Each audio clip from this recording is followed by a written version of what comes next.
Good morning, good afternoon, and good evening to all our viewers and listeners.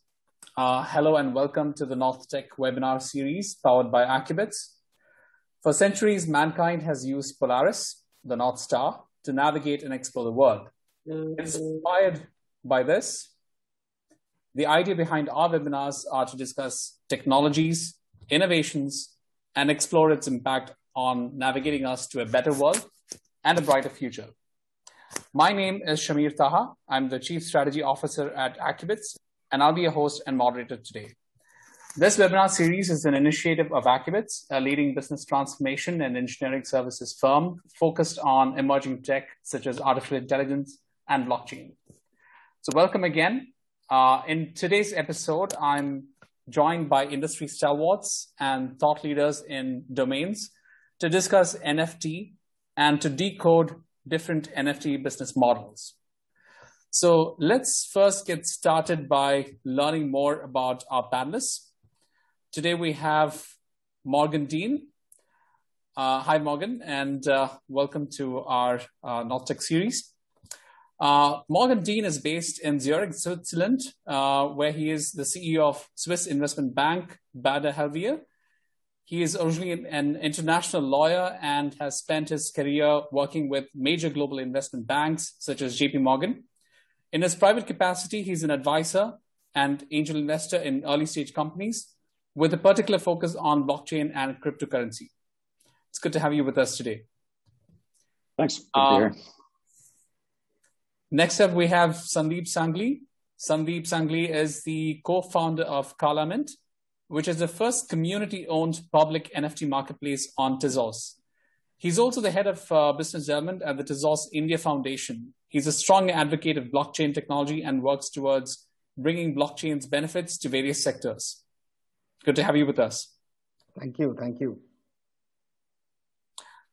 We also have Daniel Sloan. He is the co-founder and blockchain practice manager at FutureTech, a software development company that specializes in blockchain, artificial intelligence, robotic process automation, and digital transformation.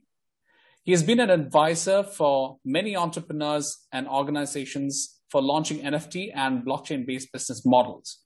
Now, Daniel will be giving the keynote presentation for us this evening. We look forward to hearing from you, Daniel. I'm looking forward to it. Thanks, Shamir.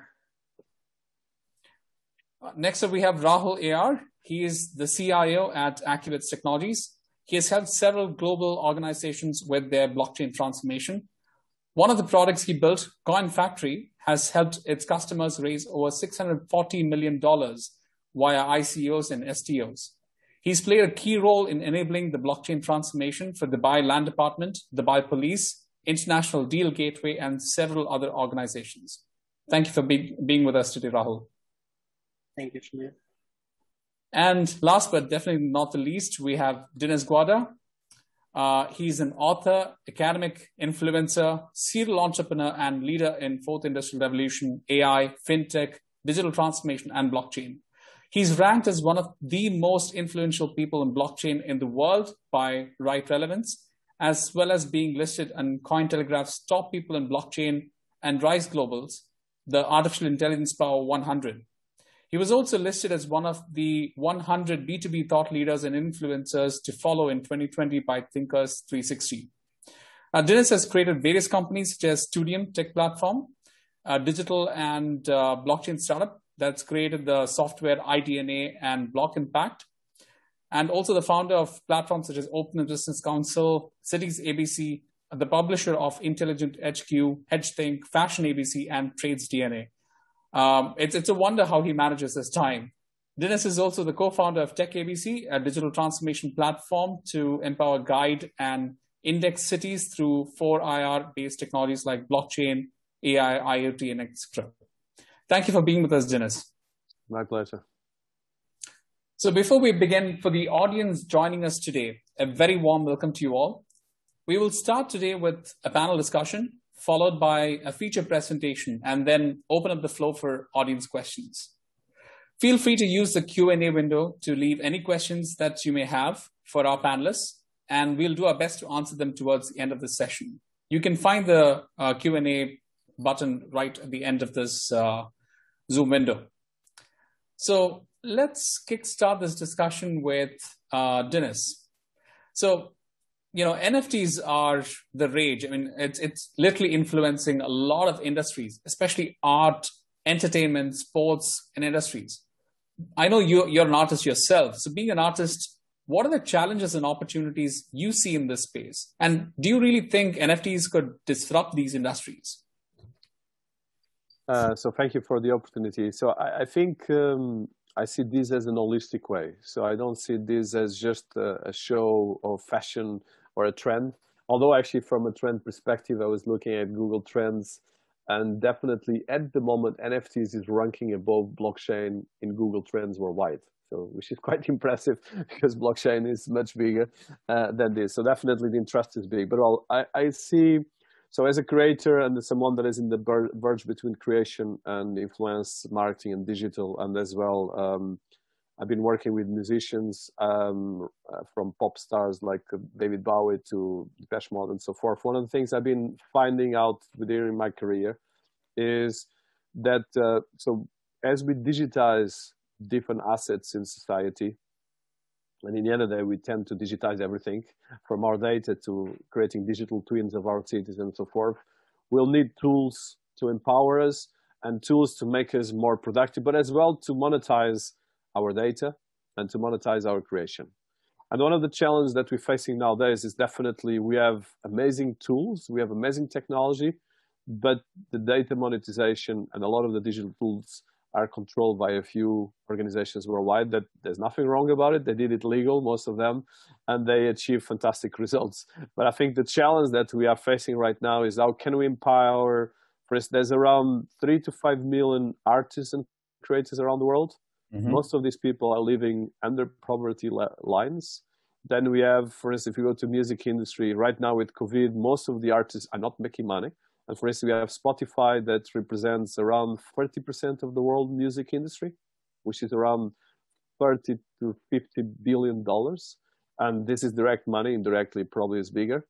And then we have as well the film industry, which is right now being in the process of digitalization, but it's still in a very slow path to digitalization. There's a lot of digital special effects, AI for scripts and stuff like that, but a lot of things to be done. So what I see the NFT industry and the next NFTs explosion or revolution is mostly putting blockchain in a simple way. I think it's ironically the NFTs, although it's a terrible name because probably for most of the people don't understand what the hell we're talking about, but in the end of the day, as a simple digital asset that represents, I think the best way, I'm actually writing a book as we speak about NFTs, and if you look, the best comparison, and I probably will touch that, is when we buy something, let's say if you buy a signed album of David Bowie, or if you buy some kind of poster of Martin Scorsese film, or if you go and you buy a collective of football star, or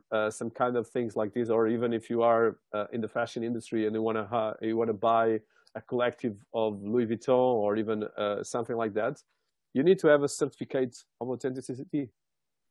So an NFT is that, but is more than that. That's what makes it exciting, is in the end of the day, you can have the certificate that is paper, because the biggest technology on the planet is still paper. Mm-hmm. And then, as we have this certification, we can put in the certification not only the paper, but put as well the art digital representation. And I think for the people that never heard about this, or at least that are still struggling to get this, let's say anyone, and I can go right now to Google and share with anyone here any copy of Picasso, or any copy of Rembrandt, or Leonardo da Vinci, and so forth. And of course, this is a copy. I can screen it. I can put it in my website and do something. At least if it's an artist that is dead, if it's alive, we need to be more careful about the rights. But anyone can copy anything online. The thing is that if you own the real Leonardo da Vinci, of course, you have $500 million of a work of art. So if you own the real Picasso, so the NFT not only creates this digital certification, but it can put as well in the software and a digital token that it represents the art piece in itself. So let's say Beeple made a lot of money selling his pieces and is still making more and more, not necessarily because the guy is just an opportunist, is that he's doing work for a long time, He's a fantastic designer that has been working with the likes of Louis Vuitton and big brands worldwide. Very few people know that. So he knows about his art. And then when he put it in the NFT, he's representing as well, and the reason why he's so valuable, of course, is that he was in the right time, and as well his art represents anything about digital revolution, digital. So that means he's actually having the certificate and the piece together. So that's the advantage of the NFTs, and I think that's the fantastic revolution that we have here.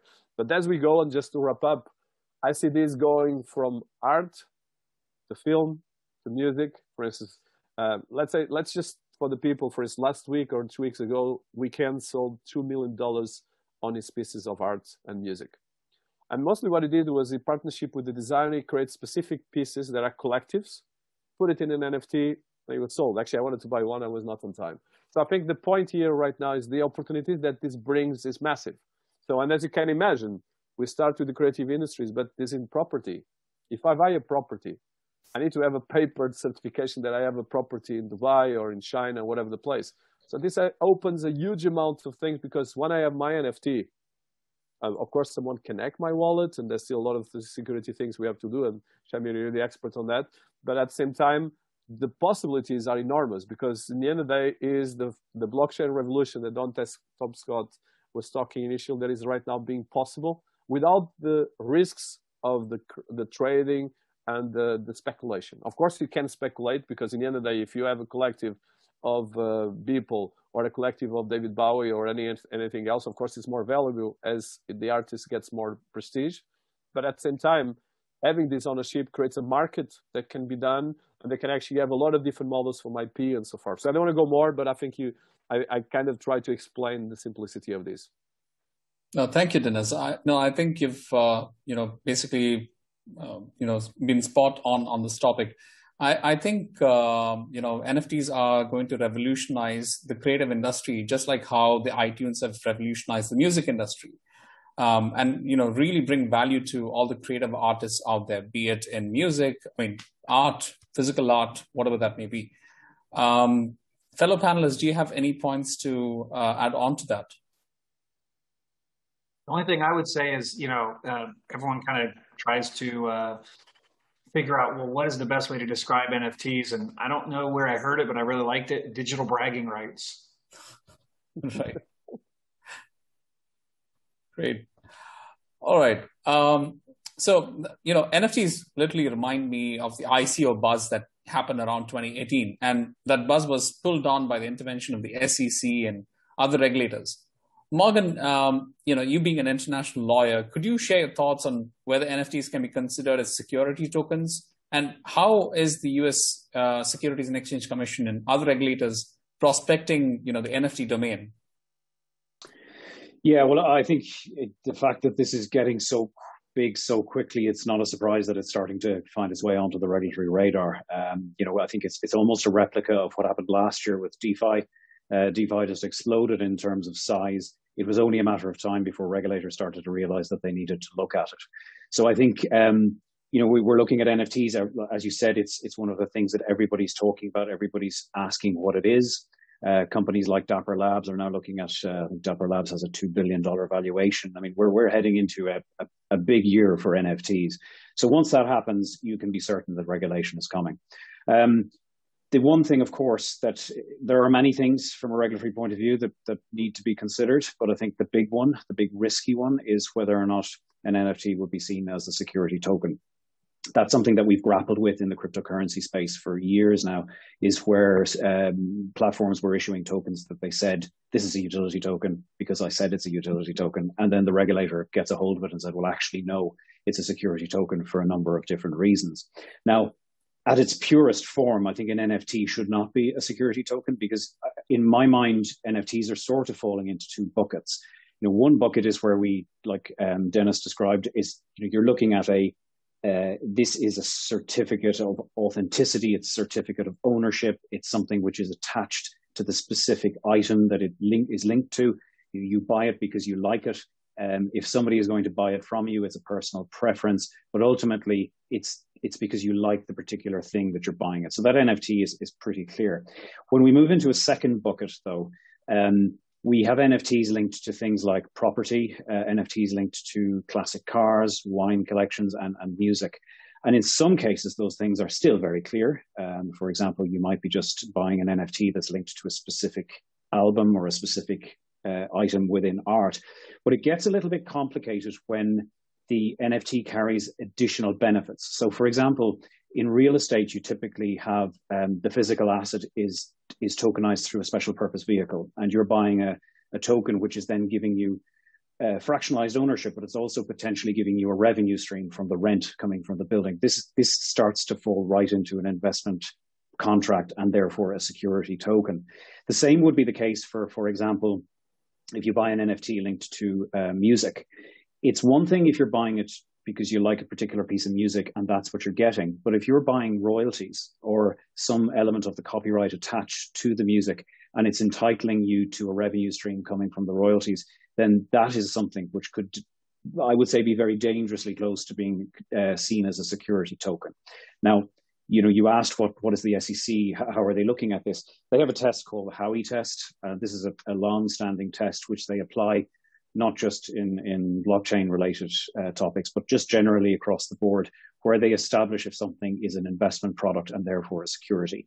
And they would probably look at the first type of thing that I described, where you own a specific art piece or a digital artwork, and that would fall outside of their definition because it doesn't have an element of, let's say the person who buys it is not buying it with an expectation of a profit.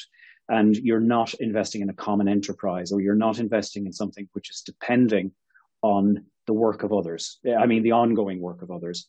The flip side is if you buy an NFT that's giving you a royalty stream, then your motivations may be very different for buying that token. You possibly are buying it with a view to investment.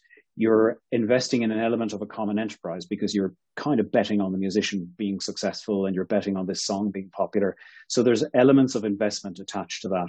And I think that's where we need to be careful with NFTs, is that we can, it's not just because you say the NFT is not a security token. It's the motivations and the representations that you give when you mint it. What are you telling people when they're about to buy it? What sort of representations are you making about whether this is an investment or whether they can expect some sort of future benefits from this? And the flip side is, what was the motivation of the person who bought it? You could argue that at this moment in time, everybody is speculating on NFTs and everybody's buying them because they want to make money. But generally speaking, when you mint an NFT, are you offering it to people and saying, you should buy this because you know what?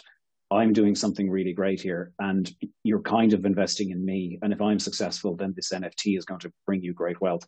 That's an investment product. And I think that's something we need to be careful about. Thank you, Morgan.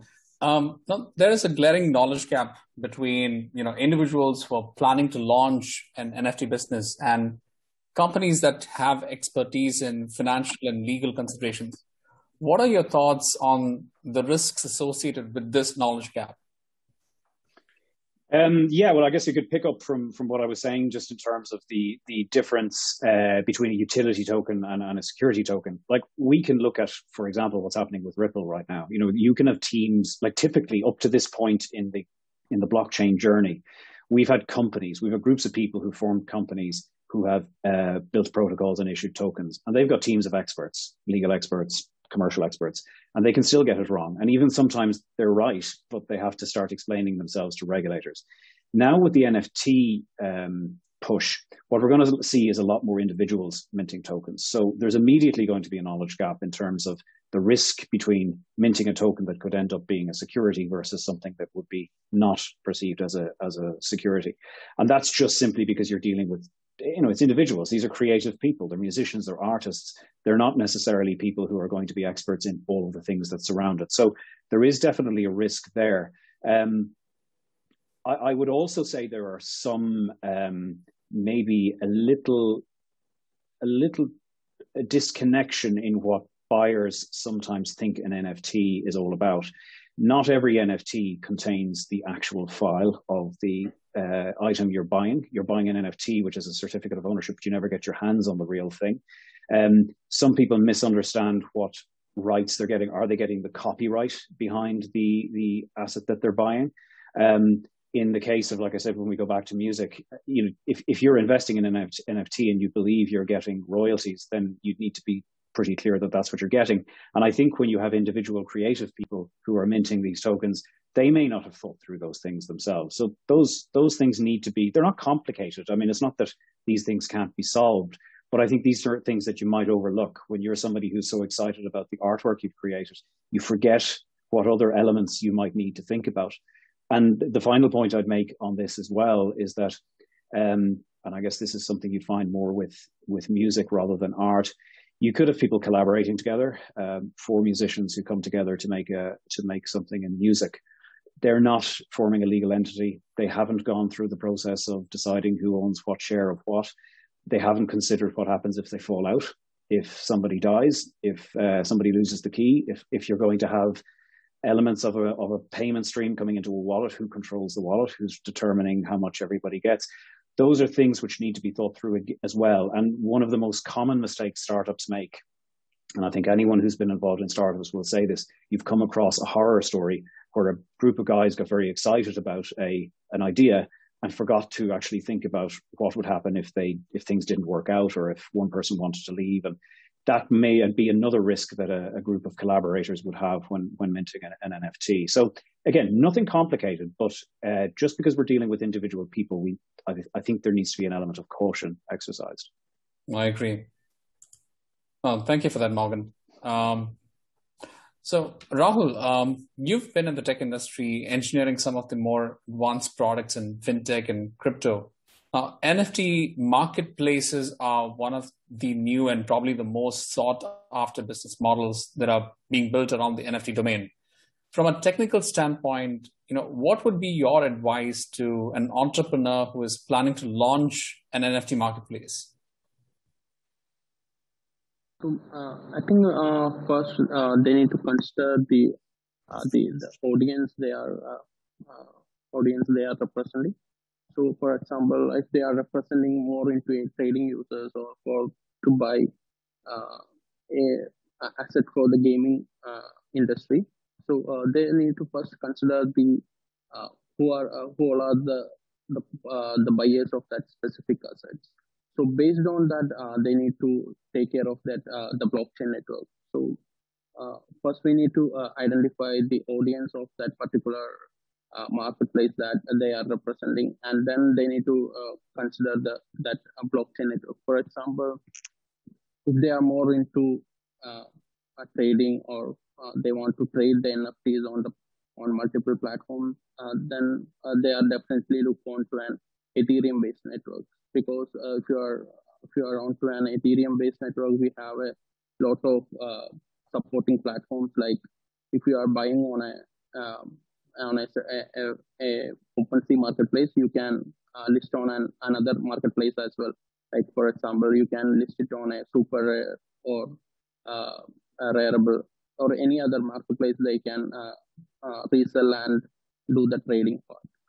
So, but if you are looking for a platform that uses the gaming assets, for example, like Engine or any other gaming marketplace, they are more into the instance buy and low transaction fees. They want to do that the transaction happens instantaneously. So that consideration we need to take care when we are going to launch the NFT marketplace or selecting the technology. So that's one of the key features they need to identify. What type of audience they are going to represent. So after that, then they need to consider the gas fee. So the major issue right now the Ethereum is facing is the higher gas fees. So for example, currently if you want to do the transfer of an Ethereum NFT, it will need around $15 to $20 just for a single transaction. So if you are considering a low value assets, then the Ethereum is not the right network to choose. Like for example, if you are selling an art around $50, then for every transfer, you need to spend $10 for the transaction fee. That's not a good model to go on. So at that time, we need to go with a second layer chain like Binance chain or HDAI or Tesos. So these are the other platform that has low gas fees or low transaction fees that we can sell for the low value assets. So, but for example, if you are selling a $1 million asset or maybe a $5,000 asset on a platform, and you need to trade regularly that specific asset, you need to do reselling, you need to integrate auctioning, and you need to support list on multiple marketplaces. At that time, you need to go with an Ethereum based network. So that will help us to get into more audience and a more supporting platforms.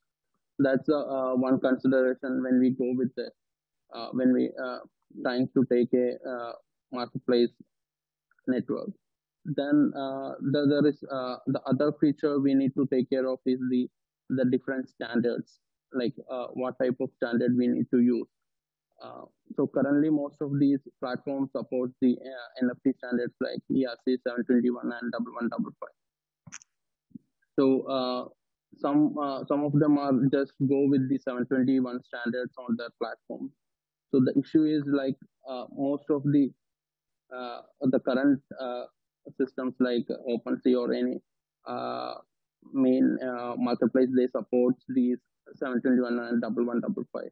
But when we go with the 721 onto the market, so every transaction you need to pay the gas fee, and this will increase the operational cost of that particular marketplace. So every time you need to verify which standard is the best practice to go on when we are developing a marketplace. So that's the one consideration, which NFT standard is the best, and what all are the mechanisms. Like if you are going with an Ethereum network, you need to consider what all are the methods to reduce the transaction fee. So when coming to that part, there is an option called minting. If you are familiar with NFT minting, there are different types of minting we can implement on the marketplace. One is the direct minting option. So the direct minting, in the sense, like if you are going to list the NFT on the marketplace, you can add these NFT metadata onto any decentralized storage system and then publish onto an contract. But the issue with that model is, like if you are going with the Ethereum network, for every transaction you need to pay the gas fees for minting the asset. So we need to consider different type of model. There is another method called lazy minting that will help us to reduce the transaction fee. So basically, the lazy minting will help. How it help is like when you publish the NFT asset onto the platform, that will just store the data onto the IPFL system, but it will not keep it will not mint the transaction onto the chain. So what that will help the NFT entrepreneurs to list more assets onto the marketplace for the purchase, and on every transaction, on every first transaction or a new initial purchase, that specific asset will get minted onto the chain, and at that time only you need to pay the transaction for. So there are different techniques that we need to take care when we go in with a specific blockchain network. What all are the things that we need to take care, like the gas fees, the standards, and as Morgan said, the fractionalized ownership.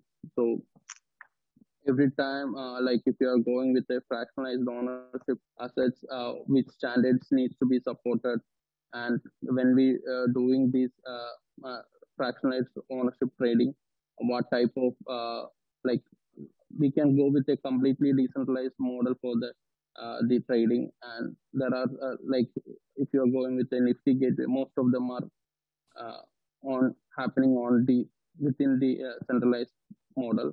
But if you are going with an OpenSea, it is completely decentralized model. So if, we need to take care of different aspects of the that on the transaction fee side as well as the feature side when we go with the an NFT marketplace development. Thank you for that, Rahul. I think those were some very strong and very valid points to consider. It is crazy. I mean, I've personally seen assets being listed which are $0 value, but if you need to purchase it, you have to pay a hefty gas fee, which just doesn't make sense. So these are some considerations that you need to consider as well. So Sandeep, you've been a big proponent of blockchain. With the buzz around NFTs, there's also concerns about its effect on the environment. And perhaps this is a problem Tezos blockchain is trying to solve as well with its concept of clean NFTs. Could you share some light and comment on the importance of clean NFTs? Yeah, definitely. So, I mean, thank you all. Some really good points raised today, especially, I was listening to Morgan before I step into clean NFTs. I was listening to Morgan about fractionalization, and then we are looking at solutions on putting NFTs on converting them into fungible tokens that represent the underlying and putting them on a bonding curve. So there are multiple, price discovery models that make it so much more exciting now when it comes to fractionalizing NFTs, and then the legalities of it is another matter altogether. So there's some really exciting points that all the panelists raised. So coming back to clean NFTs, I think this was a movement that was, I think, started by Memo Acton with a GitHub kind of a README that he had written back in the days. I think about a month and a half or 2 months back, where he highlighted the fact that that there are a lot more transactions that are happening because of NFTs. And that is why the Ethereum network is being, more number of blocks are being generated, or, just let's say if there's just one block, there's just one NFT transaction going in. So that effectively increases the impact on the environment simply because Ethereum and Bitcoin are both proof of work systems, right? So mining and the electricity usage, to mine those blocks were the primary concerns that the clean NFT movement kind of looked into. And then they started looking at other chains, which are proof of stake based chains, which do not use heavy mining equipment, or are just consensus mechanisms based on economic incentive. So it's just staked. If you know proof of stake, then you know that it does not take so much electricity or energy to come to consensus on blocks. So they started looking at proof of stake systems, and then they started discovering marketplaces that are outside of Ethereum and then provide similar services or maturity in terms of marketplaces. So that's when we initially, when we started Calumet, we never thought about the clean NFT movements, to be frank, because the idea was conceived in October last year, and then we started looking at low-cost minting as our solution, really, right? So like how Rahul was mentioning, our idea was to make sure that all of the data stays on-chain and nothing is centralized. So we took the direct minting option. So any NFT minted stays on-chain. We don't store anything on our servers. Our servers just store or serves the UI, and then there is an API interface to the blockchain. So to do that, like Rahul was mentioning, because you're doing so many transactions to the chain, every transaction has a cost, and there is a storage cost attached to that as well. So we had to look at something that makes it much more economical for people to come in and mint. And at the same time, when this clean NFT movement started, we saw a lot of uptick into our platform, simply because if you look at the energy usage between Ethereum and Tezos, they say, I mean, it is not really easily quantifiable, if I may say that, because you cannot isolate transactions. But then at a broad level, it is about 1.5 million times a factor in terms of energy usage, right? So the factor is quite large. So that is the reason why we are seeing a lot of people coming in right now. And I was also mentioning that a lot of environmentally conscious non-profit organizations are looking at clean NFTs and proof of stake systems. As I think from a cultural standpoint also, or from a demographic standpoint, we've seen that a lot of people who are crypto native are digital artists are very environmentally conscious. So they are also looking at solutions where they can come and mint clean NFTs, right? So this whole process is pretty interesting, but I think with Ethereum moving into proof of stake in the very near future, I don't think this should become that big of an issue, because it's between Ethereum and everyone else right now, right?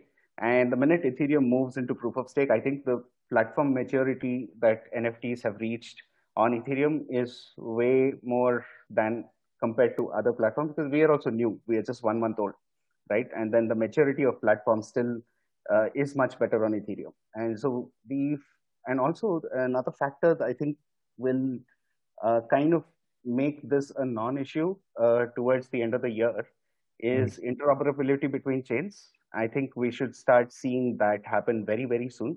So we have a bridge that went live between Tezos and Ethereum right now. OpenSea is now integrating Tezos NFTs. And then we'll see, there's a Harmony bridge between Ethereum.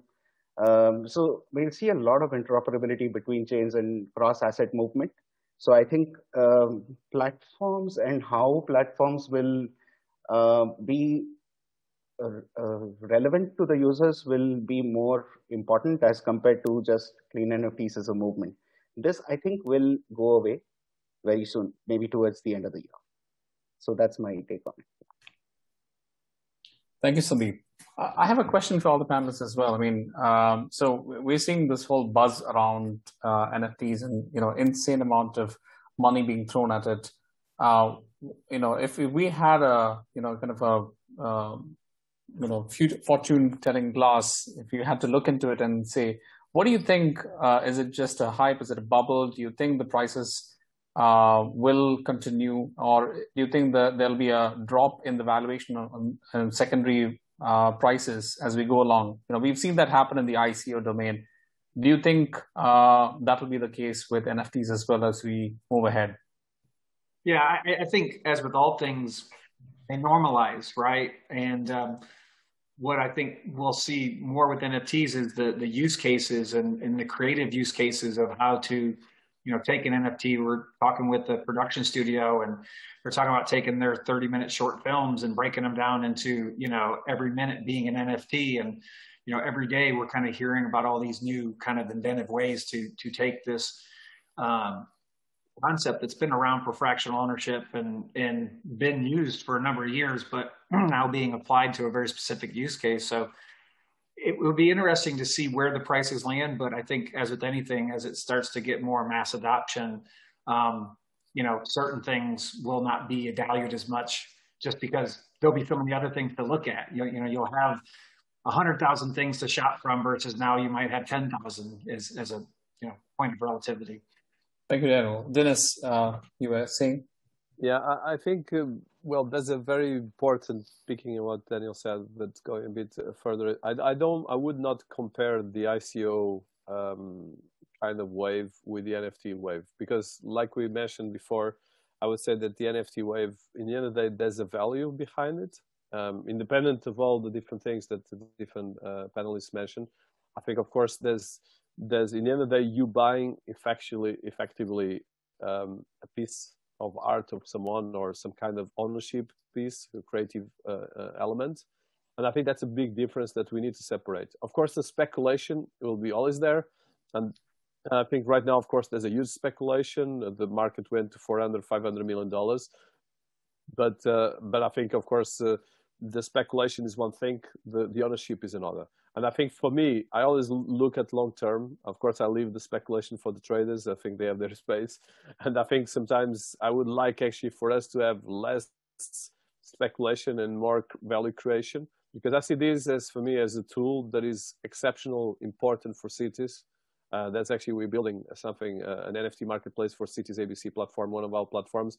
Because for instance, if you look at the cities, and if you look at the funding that you have, or crowdfunding campaigns and things like that, one of the challenges you have is how do you fund these things? So in the end of the day, if I'm donating money for something, I can actually eventually get something out of an institution, having a collaboration between an artist and an institution, or a mayor, or a city hall, and so forth. And then a lot of value can be created. But I think, just to wrap up, I think the speculation effectively right now is because, especially around the art, I don't think some of these numbers can continue, because of course the market of art is a very closed market, especially in the art world. I think on the music world, we're going to see a big jump, and the film world. And I'm actually quite excited about that, because I think the music world, for instance, like I mentioned, the revenue streams are very small. So if artists are smart, but I think the challenge, like you mentioned, is the democratization of the technology, and as well platforms that actually can offer this. For instance, even Nifty Gateway and OpenSea are very difficult to manage. Their UI UX is still very, very low. And like you mentioned, there's the cost of the Ethereum transactions, and actually even just get the wallet to work. It's in some cases a bit stupid. I don't understand why it's so complicated in a lot of ways.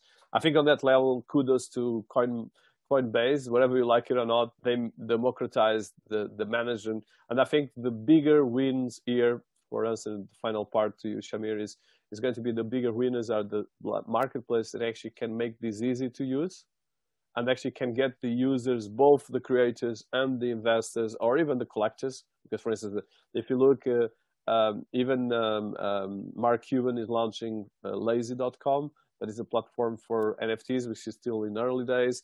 The Cred founders just launched as well a platform. So I see that at the moment is there will be a running. The first ones that will really manage to create, it might not be the first or the second, but the ones that create really something solid will be becoming the big players. And I think that's what I'm excited as well. But I would see verticals. I would see verticals like creative industries, film, music, arts. And on that level, arts, I don't think the value can continue going up, because in the end of the day, unless you sell a Leonardo da Vinci, you can go to $500 million or something like that. But of course, the small media players that can actually sell the art, the small, medium, like say $50, $100, this is a big thing. Because if an artist can do this, can make a big difference. And then, of course, the vertical of, I would say, digital assets that were mentioned, from property to luxury products, cars. There's a lot of platforms. And I think this is where the revolution is going to be. But I think it's up to all of us here to work out to make these, in one end, value for people listening to us. Because in the end of the day, someone that is buying a collective doesn't care less about the NFTs. What it cares is this easy for me to buy, to collect, to conserve, and it creates value for me. And I think that's, for me, at least my obsession is about that. But of course, the speculation will be always there. And I think in one end, this is partly good, because it democratizes these things. And even the ICO, even with that, a lot of the extremes that democratize everything that we are seeing right now. And let's say 3 years ago, was only 3 years ago, or 2 years and a half, doing an ICO was something like, it was a kind of a crazy journey. Now, of course, there's not much ICOs going on, but there's security tokens, there's a lot of other things. And I think the NFTs are much less risky and much more interesting for us. Yeah. I think, comparing 2017 in the ICO, or, adoption of crypto at some level, if you compare that to now, I'll give you certain examples. We have an 80-year-old person on Calamint who learned how to download a wallet and mint an NFT, right? So if you look at the amount of people this has drawn, NFTs, right? The amount of retail participation that has come in who are non-crypto native into the blockchain space, right, is commendable, right? So I think NFTs had that. That's the reason why you'll see NFTs trending on Google more than blockchain, simply because there is a lot more mind share in terms of people. They understand it very easily. They may not understand blockchain, but they know that, there is this thing that I can do where, if I'm being paid in Ethereum, so be it. So they learn what an Ethereum is. But I think their entry point is a very different entry point into our crypto world as compared to what it was in 2017, right? So I think that's a great niveler when from simply because of what this technology has done. So I just wanted to add that. That's about it. Well, thank you, Sandeep. I think that's a very interesting perspective as well. It's absolutely true. So we have a lot of good questions coming in as well. For the audience, please post your questions in the Q&A chat window at the bottom of your screen. We will answer them towards the end of this session. So next up, I would like to invite Daniel Sloan to enlighten us with this keynote presentation that decodes various NFT business models. Over to Daniel. Take it away. Okay, great. So we wanted to talk about the different NFT models, and you know, I think Morgan did a great job of kind of enlightening us a little bit from the legal side and getting people to be thinking about this. And my first kind of introduction and entree into NFTs was the first use case here, which was fractional ownership, working with a friend of mine, Matt Hawkins, and he was friends with the co-creator of ERC 721, Cody Marks Bailey. And we were collaborating on some projects to where they were taking Michelangelo flat art and sculptures and creating fractional ownerships. They did a number of real estate projects. One of them was a hotel that I remember, but it was really interesting, all the different ways that you could fractionalize a piece of property, whether you actually had ownership in that from, I actually own a piece of this property, or even just fractionalizing the revenue stream from it. So I think fractional ownership was kind of the first creation of you know, the non-fungible tokens, and ERC 721, that standard has been around a while. And now we have a new standard, ERC 1155, which is kind of a more enhanced version of that. But I think real estate has been one of the use cases that I've seen a lot of fractional ownership, and now we're starting to see it in other areas, in music and in art and such. I think where we are in a moment of time right now, where the most excitement of the different partners and customers that we're talking with is around the next kind of model, which is the royalties. Some people might be familiar with kind of like sell-on clauses. They do this a lot in sports, to where, you know, you'll have certain rights to future sales. Same thing with royalties. I have a piece of music, and you know, the record label or the artist and all the different people in that are part of that IP, let's call it intellectual property. You can assign them the ability to earn royalties as part of the NFT. And that's something that has been very exciting to explore and figure out how to code those smart contracts and create that, that way of monetization for these artists to be able to continue to make money off of their IP for years and years to come. If we think of traditional artists that paints a painting and puts that in a gallery and they sell that piece of art, well, they're going to get paid one time. For the next 20, 100, 500 years, whoever buys that piece of art and is a private sale, and that artist will never make another dime from that. If you start creating digital twins of real pieces of art, or just anything that you want to create a digital twin for, it could be a handbag, it could be a Prada bag. The creators of that IP could now have ownership rights through the royalty. Dutch auctions is an interesting concept. We've been talking with different people about that. I mean, I don't think really need to explain Dutch auctions too much. I think most people understand it.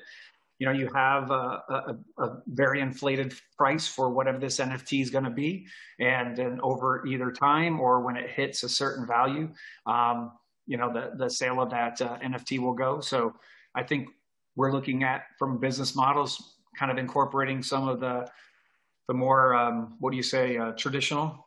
Okay. Then that goes to the English auction, right? Let's put their NFT out there and let's just see how much it gets bidded up, and let's sell it either over a certain period of time, or when it, again, hits a certain price. So I don't think that needs to get explained too much. This next model is really cool. If you start looking at in-game or in-world economies, Decentraland, you name it. Any kind of world to where you can create items, and then, you know, the sale of those items will generate revenues for the game creators. So let's say I'm a creator on, my kid plays Roblox, so we'll just say Roblox, and I created a wardrobe.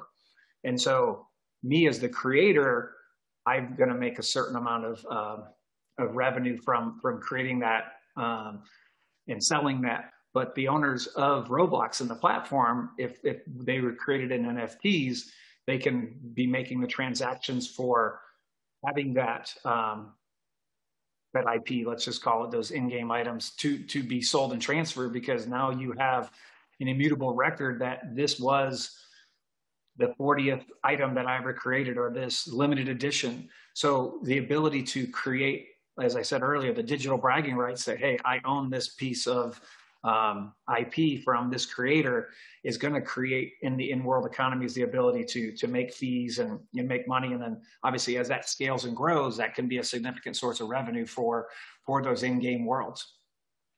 Governance tokens are really interesting. If you can think of, I have purchased the right to have a certain amount of shares or stake in this particular whatever organization, right?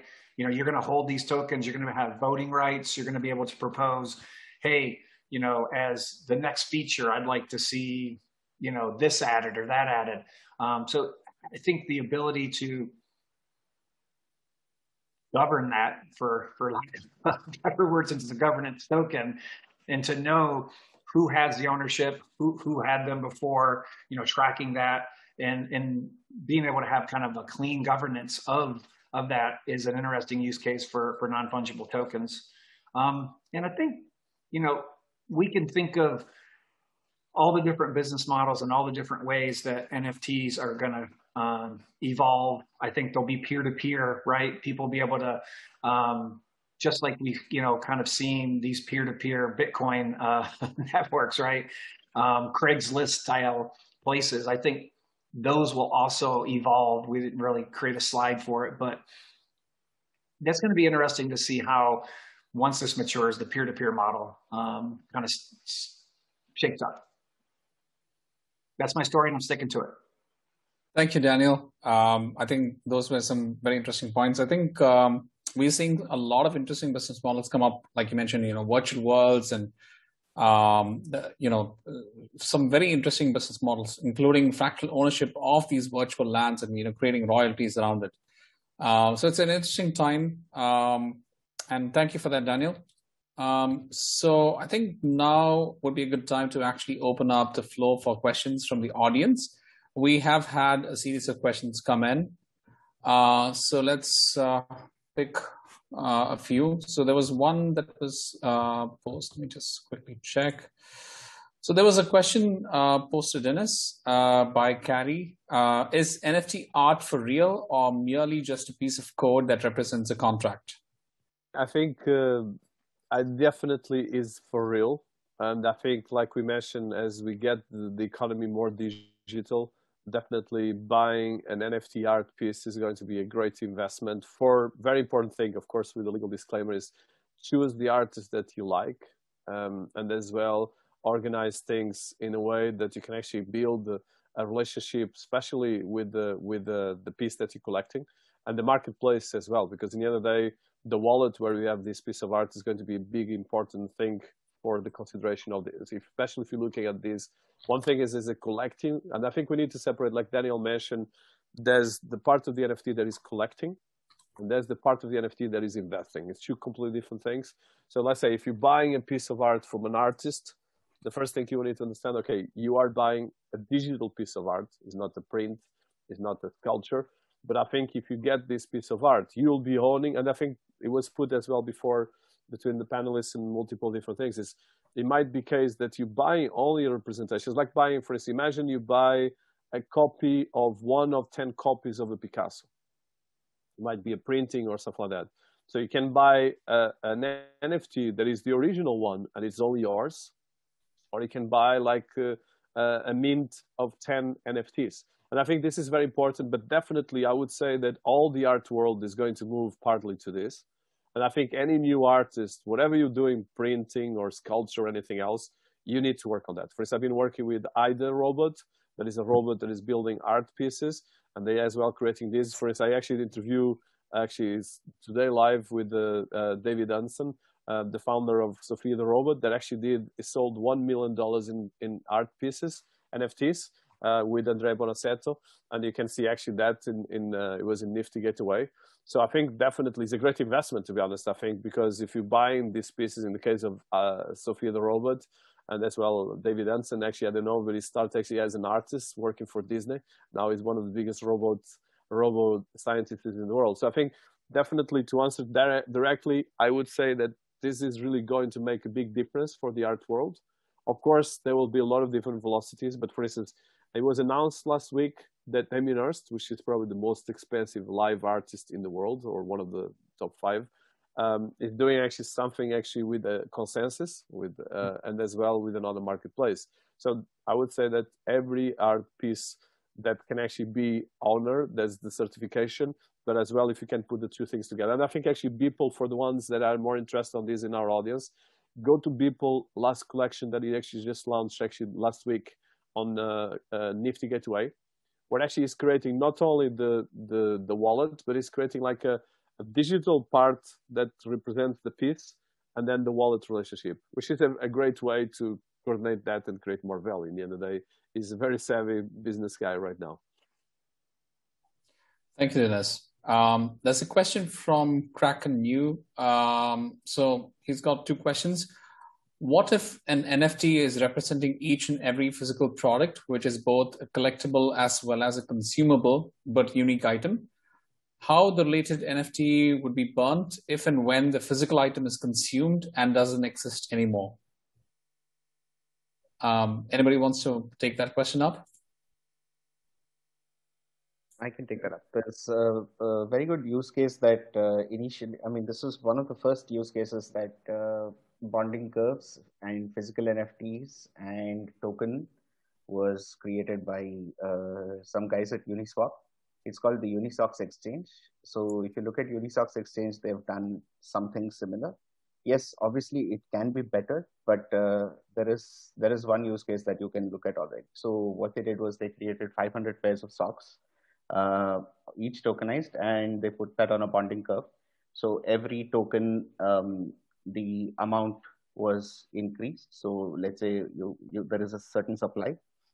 As the demand goes up, the price increases and it reaches an equilibrium on the curve. So every time somebody used to redeem a sock, it's actually sent out to the person, to their postal address, the physical asset. And at the same time, the way they redeem it is that they burn the token. Mm-hmm. So the token stops existing. So the ownership so there is no resale in that ownership. It's just that you buy it and then you cannot resell it, you consume it, right? So it is more a consumable kind of a idea. But if you want to resell it, then there are other mechanisms to do that as well. So there are mechanisms that are being explored in terms of how do you tie up NFT tokens to physical assets and then secondary sales and redeemability and consumability. Yeah. Thanks, Sandeep. The next question is, how secure is ERC-721 NFT on Ethereum, for example? Yeah, so the contract is like the ERC-721 standard that we are currently using, or the ERC-1155 is completely audited, like community audited and audited by different third-party auditors. So the only issue is like when you are customizing any of these functions existing on the ERC-721 standard or 1155 standard, at that time only we need to take care of the security. Otherwise, all the functions that are in the current standard is completely audited by the community and the third party. So we can the contract code is pretty secure. Thanks, Rahul. There's a follow-up question from Nahid. will EIP 1559 resolve the Ethereum gas price issue and increase NFT transactions on the Ethereum blockchain? Or will it still be more cost efficient to use BNB and other alternative standards?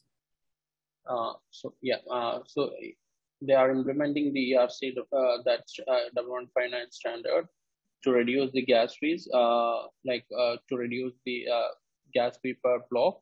So that will decrease the gas fee drastically on the Ethereum network. But when it considered with the second layer network, it is comparatively pretty high till that the POS get implemented. So this will reduce the current gas fee structure to a pretty low gas fee level. Yeah, and I've been in conversations with different groups that have had different opinions. Some feel like that is going to be a big proponent to the solution, and some people are kind of don't believe it. They're looking to migrate to Binance because they're talking about 5-cent gas fees, and that's there today. So why hope that this is going to be low gas fees and it's going to be launched and it's going to be. I think someone posted in the chat like, hey, this has been going on 2 years. They're trying to overhaul a very complex and existing blockchain versus Binance and OKX and all these that have just built it with the new methodology in mind, which is why you're getting and seeing this. And just like with Tezos, right? They built that with the understanding that we can do this in a very low cost manner. Ethereum is basically trying to rebuild everything. And anytime you try to rebuild something, it's a lot harder than building it from scratch. Absolutely. There's an interesting question on the topic that I think we touched upon, but this is a question from Gary Nuttall. So how do you ensure that a physical asset and the associated NFT remain connected? Example, a piece of physical art could have an NFT created as a digital ownership certificate, but then the physical asset could be sold with no mention of the NFT. And the original NFT owner could claim they own the asset, but they only own the token. So we've seen business models where it's linked to, say, an art bank or a custodian as well, where the actual, and it then comes in regulations as well. So you have to have the art piece validated, verified. You have to have a valuation for it and stored as well. Does anyone want to share their thoughts on this question? I can do that. Custodian service is key until we figure out a way to hash the physical item on the chain and have some kind of a notification service or some way to track it. It's a very valid point. I mean, you can have the physical object move around without ever mentioning the NFT, right? We assume that people will do it, but that's not the case in the real world. So I think the initial uptick that we will see in physical assets or as NFTs would be in the luxury goods space or collectible space.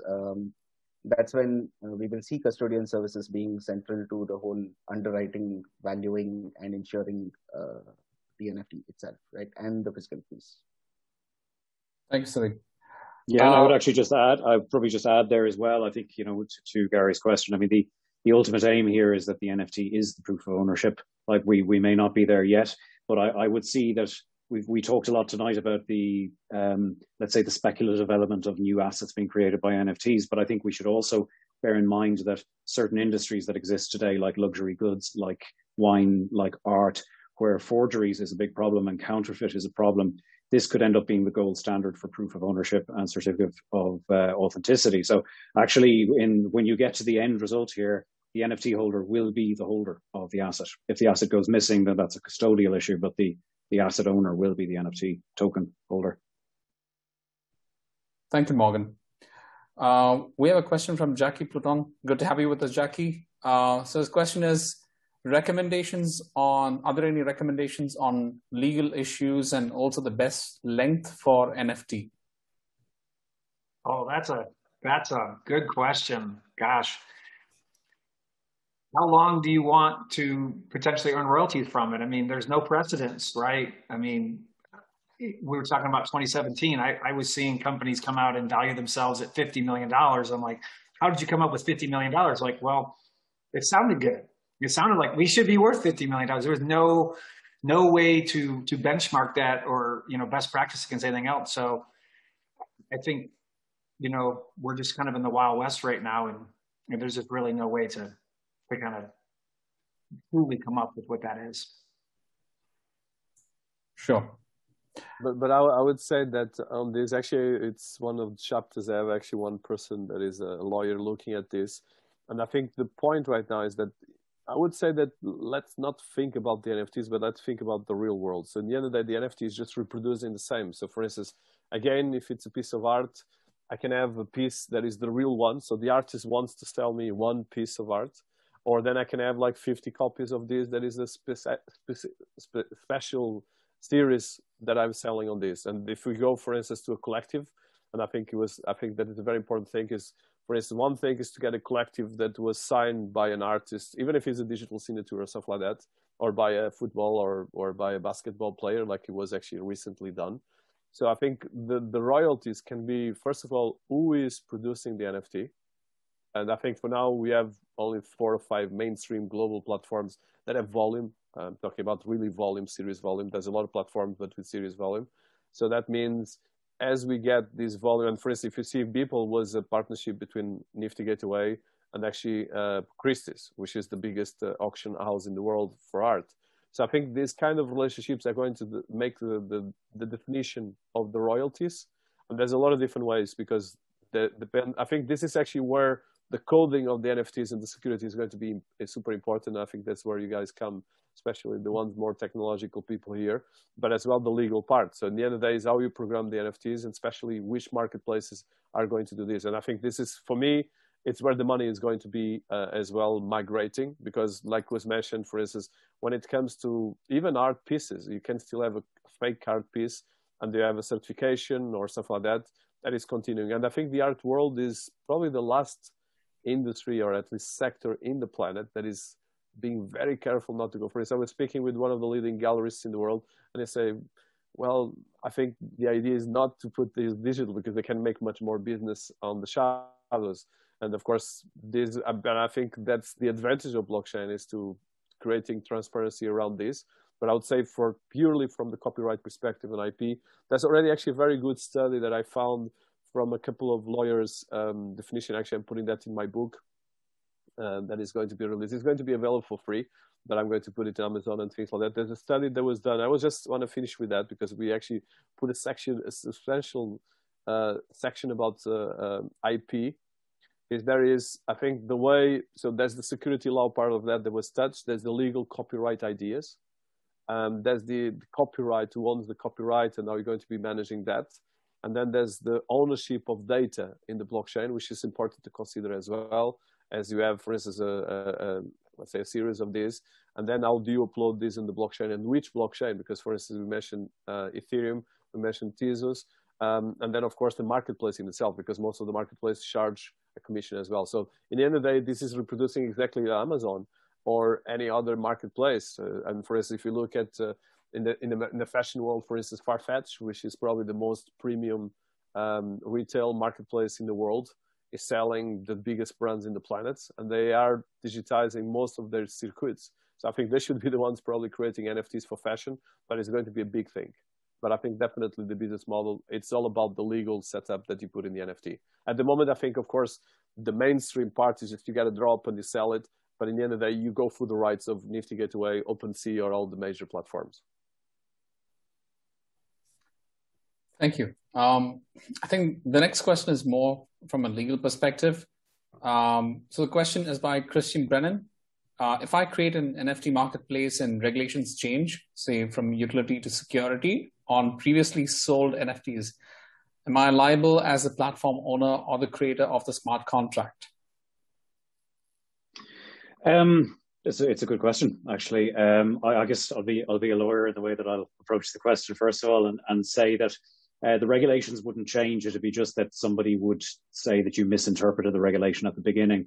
So I didn't actually mention this when I was speaking about the risk of something being considered a security. The knock-on effect of a token being considered a security instead of a utility is that you then have to apply the entire suite of regulation around securities distribution, which means you have to file registration statements with stock exchanges and regulators. You have to fulfill the requirements of things like the prospectus directive. There will be certain disclosures that need to be made. Certain investors won't be allowed to touch it. So you're immediately excluding part of that. Now, if you create a token and you genuinely believe it's a utility, and it turns out later that it was actually a security, it comes right back to the beginning, and the regulators will follow right back to the issuance of that token, and everyone involved in the distribution will be considered liable. So we had, we talk about a marketplace.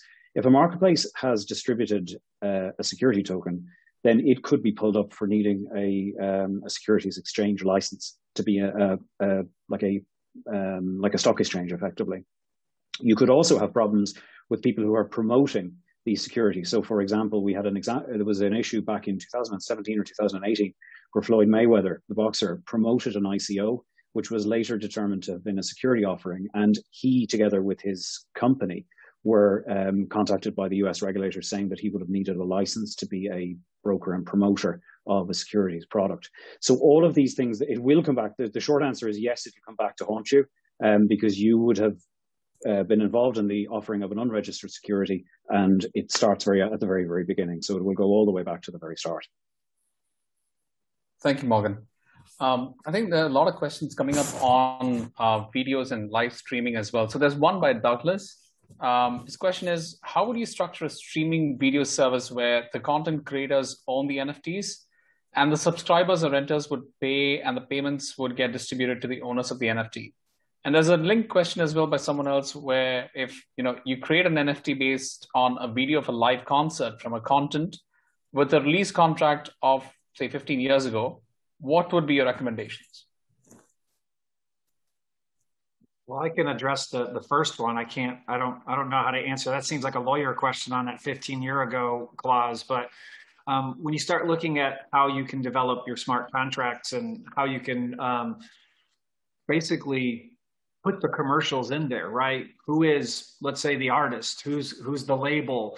Who's the manager? Who are all these people that need to be paid off of this particular piece of IP? As long as everyone that is part of a real world contract as far as compensation is considered with the execution of that contract and every time that sells.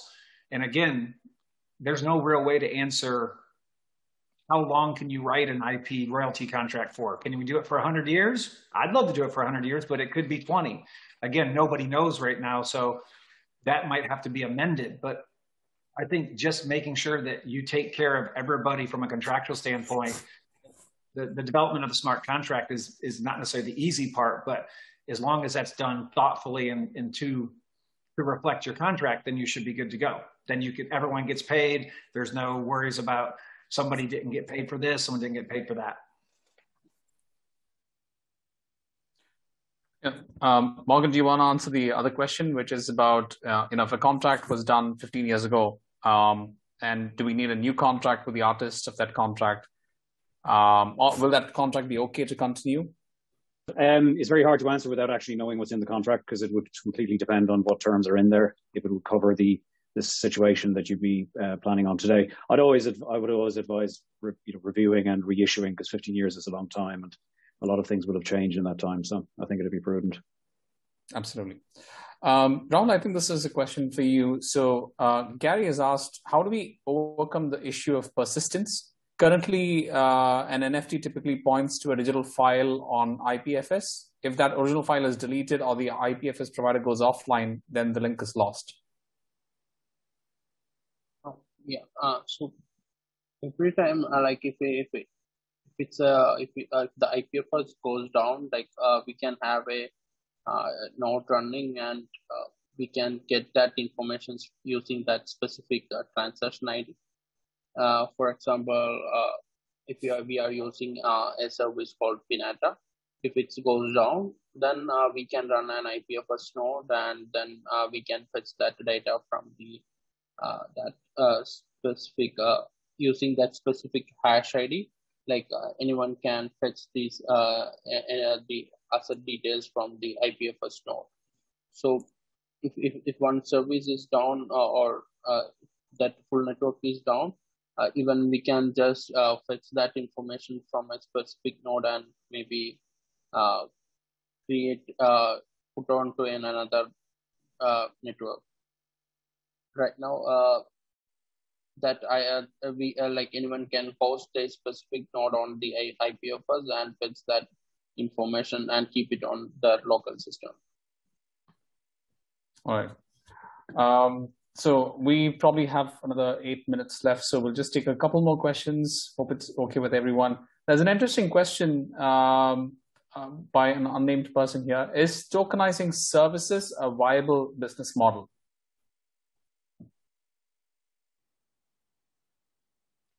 Yeah, I think, well, I cannot go on that one. I think the question is already happening. So I think we're going to tokenize most of the economy.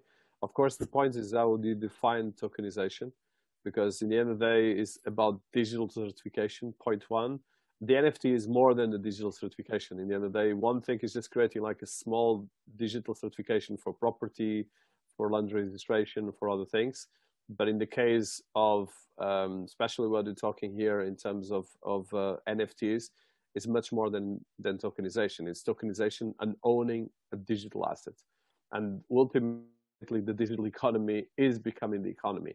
So I think right now, especially with the Chinese government digitizing the yuan, and I think it will be irreversible until Europe will be doing the same. The US has been a bit slow, and if they continue very slow, they will probably have a problem, because once these things will happen, we cannot just reverse engineer things. Of course, we'll still have gold, paper, and a lot of different things, but it's going to be just the standard, the global standard. So I think the tokenization, yes, it's a massive business. It's right now becoming, all our business is going to be about tokenization in one way or the other.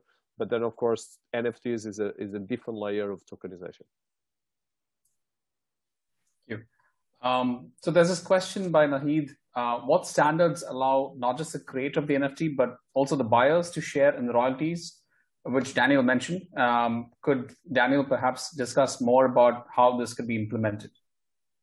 Yeah, so again, you can look at how you code your smart contract. At the end of the day, as long as you allocate for who has what ownership, before I talked about governance rights, I mean, you need to specify everything in that contract that from a business standpoint needs to be put in there, because once you've developed that smart contract and it goes live, if you need to make changes to it and you haven't actually coded the options to make changes, you have to actually kill that contract, start another one. And there's other blockchains that actually have logic layers that allow you to be more flexible. But if we're talking about a smart contract on Ethereum, you can have that however you want. So there's no restrictions as far as from a technology standpoint, but from a legal standpoint, you would have to ask, hey, I want to have this ownership and I want to sign this person. That might be more prudent of a question versus from a technology standpoint, can you do it? Because as long as you're not looking to go to Jupiter or someplace that we literally can't get a rocket to, we can pretty much build anything. Yeah, no, there's definitely a lot of, like we said, virtual lands. I mean, you can literally buy a piece of the moon or a piece of the Mars as well today. And that's being sold as NFTs as well. So it's quite interesting. So there's one last question. So it's again about NFT platforms. Would it be advantageous for a new NFT platform to integrate with existing marketplaces, or could this be a disadvantage because it moves transactions onto competing platforms? I think this is the $1 trillion business. I think it's especially the ones that are going to be able to build the technology bridge between offering NFT solutions to the present marketplaces are going to be the ones that they're going to be growing. And I would say there's 3 stages probably that you're going to see. One thing is major platforms specialize in verticals like arts and music and film and property and others. And the other thing is the NFT as a service, which is partly what you guys in Accubits are doing, which I think it's probably the most powerful thing, because in the end of the day, everyone will need to have some kind of productization of tokenization of assets. So this will make, for the property industry, which is probably one of the biggest industries in the planet, I think they will need this more than anyone else, because at the moment it's all about paper. And for instance, if I buy a property in Dubai, or if I buy it in Spain or Portugal or in Africa, I want to make sure that something exists there. So I think, and now with COVID, even more important, I think this is going to accelerate. And I think this is a great opportunity for everyone listening to us, especially the ones that are building technologies. But of course, there's a huge amount of democratization of the technology. And I think, to be fair to the Silicon Valley giants, they did the risk of democratizing the internet. So now the ones that democratize these and make the risk, of course, will become the new giants. And trust me, they will be much bigger than Google and Facebook, because Google and Facebook are not touching the money. Here, who digitize and platforms that will be the NFTs will be touching the money. So that means you will have the control of the world economy if we do this right. Yeah, and to add to that, I think conversations we've been having with creators of other platforms around how to do this, the one idea that has resonated with everyone is that if you have ownership over your users and you create the provenance around this user came from Accubits NFT platform, and I'm connected to, let's say, Sandeep's platform, Calumet, and there's a transaction that's done there. Well, we can share in the, I can earn a commission from that because that user came from my platform to his platform.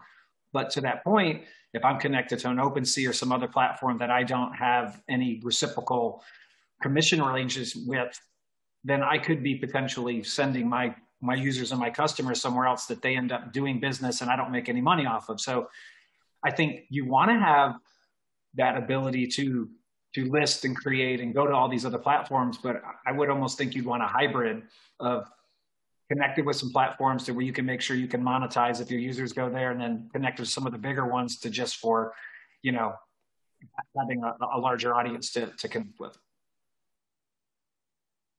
No, thank you for those valuable inputs, everyone. So I think with that, we'll call it a day. I'd like to, first of all, thank the expert panelists for joining us today and sharing the valuable time with us. I hope, and I'm certain our viewers and listeners would have gained a wealth of knowledge from you all. Once again, thank you, and look forward to having you with us in our upcoming sessions. There's still a lot of questions flowing in, and for those who want to understand more or want to understand, how to launch their own marketplace, you can go to rebrand.ly/NFT and just leave in your contact information, and we can probably help you understand how to take this journey forward, and get on board on the NFT domain. So again, thank you, everyone. Thank you so much for being with us today, and sharing your valuable insights. And thank you to the wonderful audience for joining us today, and see you all on the next webinar. Thank you. Thanks so much. Thank you. Thank you. Appreciate it, everyone. This was fun. Thank you. It was.